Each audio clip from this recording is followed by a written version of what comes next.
Hello ಎಲ್ರಿಗೂ welcome back to my YouTube channel ಅಂತ ಹೇಳ್ತಾ IPL ನಲ್ಲಿ 2025 IPLಗೆ ಯಾವ್ಯಾವ ಟೀಮ್ನ ಯಾವ್ಯಾವ ರಿಟೆನ್ಷನ್ ಪ್ಲೇಯರ್ಸ್ಗಳು ಯಾವ್ಯಾವ ಕೀ ಪ್ಲೇಯರ್ಸ್ಗಳು ರಿಟರ್ನ್ ಆಗ್ಬೋದು ಅಂತ ಎಲ್ಲ ಟೀಮ್ಗಳ ನಿಮ್ಮ ಮುಂದೆ ರಿಟೆನ್ಷನ್ ಪಾಲಿಸಿನ ನಾನು ತರ್ತಾ ಇದ್ದೇನೆ.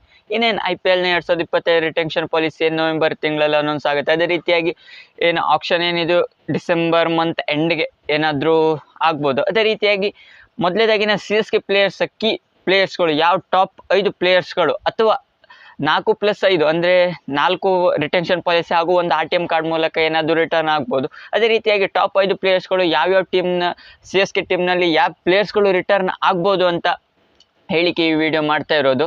ಯಾರೆಲ್ಲ ನನ್ನ ಚಾನಲ್ನ ಮೊದಲೇ ಟೈಮ್ ವಿಸಿಟ್ ಮಾಡ್ತಾ ಇದ್ದೀರಾ ಹಾಗೂ ಎಲ್ಲ IPLನ ಅಪ್ಡೇಟ್ಗೋಸ್ಕರ ನನ್ನ ಚಾನಲ್ನ ಪ್ಲೀಸ್ ಸಬ್ಸ್ಕ್ರೈಬ್ ಮಾಡ್ಕೊಳ್ಳಿ ಅಂತ ಹೇಳ್ತಾ ಇಷ್ಟ ಅದೇ ಲೈಕ್ ಕೊಡಿ. ಹೇಗಿತ್ತು ಅಂತ ವಿಡಿಯೋ ಬಂದುಬಿಡೋಣ. ಮೊದಲೇದಾಗಿ ಕೀ ಪ್ಲೇಯರ್ಸ್ CSKಯ ಮೇನ್ ಪ್ಲೇಯರ್ ಆದಂಥ ಮೊದಲಿಗೆ ಕ್ಯಾಪ್ಟನ್ ಅಂತ ಋತುರಾಜ್ ಗಾಯಕ್ವಾಡ್ ಅವರು ರಿಟರ್ನ್ ಆಗ್ಬೋದು. ಯಾಕಂತ ಹೇಳಿದ್ರೆ ಆಬ್ವಿಯಸ್ಲಿ ರಿಟರ್ನ್ ಆಗಲೇಬೇಕು. ಯಾಕಂತ ಹೇಳಿದ್ರೆ ಕ್ಯಾಪ್ಟನ್ ಆಗಿರೋದ್ರಿಂದ ಹಾಗೂ ಒಳ್ಳೆ ರಣಜಿ ಟ್ರೋಫಿ ಹಾಗೂ ದುಲೀಪ್ ಟ್ರೋಫಿ ನಮ್ಮ ಇಂಡಿಯಾ ಏನು ಏಷ್ಯಾ ಕಪ್ಪಲ್ಲಿ ಲೀಡ್ ಮಾಡಿರುವಂಥ ಕ್ಯಾಪ್ಟನ್ ಆಗಿರೋದ್ರಿಂದ ಹಾಗೂ ಧೋನಿಯವರ ಲಭ್ಯತೆಯಲ್ಲಿ ಯಾವ ರೀತಿ CSK ಕ್ಯಾಪ್ಟನ್ಸಿ ನಿಭಾಯಿಸಿ ಹೋದ ಬಾರಿ ಒಂದು ಪ್ಲೇ ಆಫ್ಸ್ಗೂ ಹೋಗಲಿಲ್ಲ, ಅದೇ ರೀತಿಯಾಗಿ ಅದಕ್ಕೂ ಹೋದ ಬಾರಿ ಎಲ್ಲ ಒಳ್ಳೆ ಪ್ಲೇ ಆಫ್ಸ್ಗೆಲ್ಲ ಹೋಗ್ತಿದ್ರು. ಅದೇ ರೀತಿಯಾಗಿ ಧೋನಿಯವರ ಕ್ಯಾಪ್ಟನ್ಸಿ ಹೇಗೆ ಮೂವ್ ಆನ್ ಆಗ್ತಿದ್ರು, ಅದೇ ರೀತಿಯಾಗಿ ಋತುರಾಜ್ ಗಾಯಕ್ವಾಡ್ ಅವರ ಕ್ಯಾಪ್ಟನ್ಸಿಲೂ ಕೂಡ CSK ಒಳ್ಳೆಯದಾಗಿ ಮೂವ್ ಆಗ್ತಾ ಇದೆ ಅಂತಲೇ ಹೇಳ್ಬೋದಾಗಿದೆ.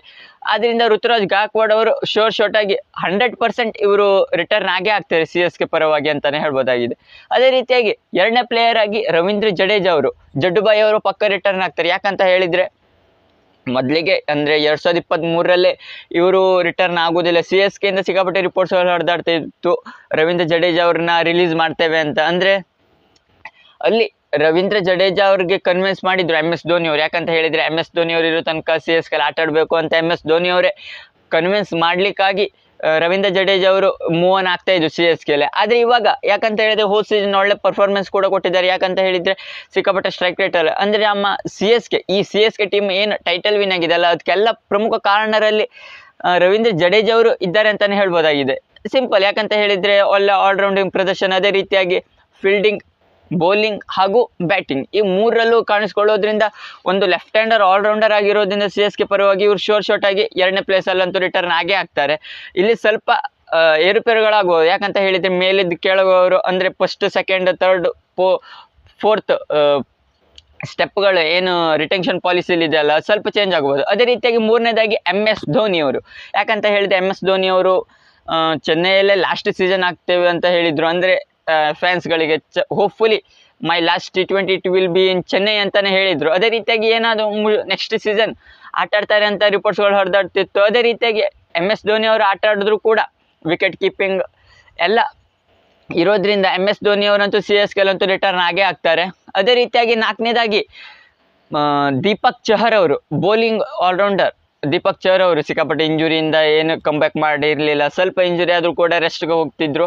ಅದೇ ರೀತಿಯಾಗಿ ಇವರಂತೂ ಶೋರ್ಟಾಗಿ ಆಗೇ ಆಗ್ತಾರೆ. ಯಾಕಂತ ಹೇಳಿದರೆ ಇವ್ರನ್ನ ಇನ್ನೂವರೆಗೂ ಆಪ್ಷನಲ್ಲಿ CSKನೂ ಬಿಡಲಿಲ್ಲ. ಅದೇ ರೀತಿಯಾಗಿ ನಾಲ್ಕನೇ ಪ್ಲೇಯರ್ ಆಗಿ ದೀಪಕ್ ಚಹರ್ ಅವರು ಆಯ್ಕೆ ಆಗುವ ಅಂದರೆ ಪಕ್ಕ ಆಗೇ ಆಗ್ತಾರೆ. ಯಾಕಂತ ಇಂಜುರಿ ಆದರೂ ಕೂಡ CSK ಇವರನ್ನು ರಿಲೀಸ್ ಮಾಡೋಕ್ಕೆ ಹೋಗಲ್ಲ. ಅದೇ ರೀತಿಯಾಗಿ ನಾಲ್ಕನೇ ಪ್ಲೇಯರ್ ಆಗಿ ದೀಪಕ್ ಚಹರ್ ಅವರು ಇರ್ತಾರೆ ಅಂತಲೇ ಹೇಳ್ಬೋದಾಗಿದೆ.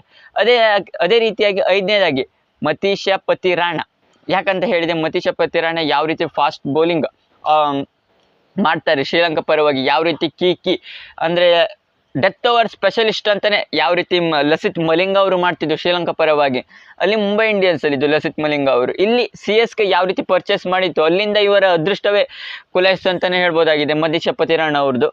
ಆ ರೀತಿ ಬೌಲಿಂಗ್ ಡೆತ್ ಓವರ್ ಸ್ಪೆಷಲಿಸ್ಟ್ ಅಂತಲೇ ಹೇಳ್ಬೋದು. ಯಾರ್ಕರ್ ಯಾವ ರೀತಿ ಹಾಕ್ತಾರೆ, ಅದೇ ರೀತಿಯಾಗಿ ಇವರ ಬೌಲಿಂಗ್ 130-140 ಸ್ಪೀಡಲ್ಲಿ ಹಾಕಿರೋದ್ರಿಂದ CSKಗೆ ಡೆತ್ ಓವರ್ ಸ್ಪೆಷಲಿಸ್ಟ್ ಆಗಿ ಮೊದಲೇ DJ ಬ್ರಾವೋ ಇವರಿದ್ದರು. ಅದೇ ರೀತಿಯಾಗಿ ಇವಾಗ ಮತೀಶ ಪತಿರಾಣ ಸಿಕ್ಕಿದ್ದಾರೆ. ಇವರು ರಿಟರ್ನ್ ಮಾಡ್ಕೊಡ್ತಾರೆ ಅಂತ, ಅಂದರೆ 4+1 ಏನಾದರೂ ಬಂದರೆ ಪಕ್ಕ ರಿಟರ್ನ್ ಮಾಡ್ಕೊಳ್ತಾರೆ ಅಂತ ಅಪ್ಡೇಟ್ ಇದೆ. ಇದಿಷ್ಟು ಟಾಪ್ 5 CSKಲಿ ಯಾರ್ಯಾರು ರಿಟೆನ್ಷನಲ್ಲಿ ರಿಟರ್ನ್ ಆಗ್ಬೋದು ಅಂತ CSKಯ ಟಾಪ್ 5 ಪ್ಲೇಯರ್ಸ್ಗಳಾಗಿತ್ತು. ಇನ್ನೂ ಹೆಚ್ಚಿನ IPL ಎಲ್ಲ ಟೀಮ್ಗಳ ರಿಟೆನ್ಷನ್ ಪಾಲಿಸಿ ಯಾವ ರೀತಿ ಯಾವುದು ಟಾಪ್ 5 ಪ್ಲೇಯರ್ಸ್ಗಳು ರಿಟರ್ನ್ ಆಗ್ಬೋದು ಅಂತ ಎಲ್ಲ ಮುಂದಿನ ವಿಡಿಯೋದಲ್ಲಿ ಹೇಳ್ತೇನೆ. ಸಿಗೋಣ ಮುಂದಿನ ವಿಡಿಯೋದಲ್ಲಿ.